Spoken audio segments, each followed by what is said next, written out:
प्राण ह्याच्यामध्ये आलेले आहेत, आनंद वाटतो आहे। सगळ्यांना विनंती करतो की असे भरपूर पशु पक्षी प्राणी पाण्याविना तडफडत आहेत। अरे वा, क्या बात आहे, त्यात प्राण आलेले आहेत आणि 100% माझी 10 रुपयाची 20 रुपयाची ही जी आहे त्याचं मूल्य नाही, पण प्राण वाचले हे महत्त्वाचं आहे। अत्यंत तडफडत असणारं हे पिल्लू आता या ठिकाणी सावध झालेलं आहे आणि त्याला शांत होईपर्यंत मी थांबलेलो आहे, सावली दिलेली आहे। इकडे रोड वाहतो आहे आणि तो मधोमध रोडाचे होता।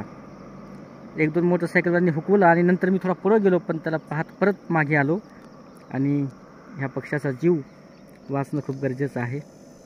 सध्या दुष्काळाच्या झळा सर्वाधिक या पक्ष्यांना सोसाव्या लागत आहेत। कृपया आपण सर्वांनी जिथे कुठे आपल्या घरासमोर बाहेर पक्ष्यांसाठी पाण्याची व्यवस्था आपण केली पाहिजे।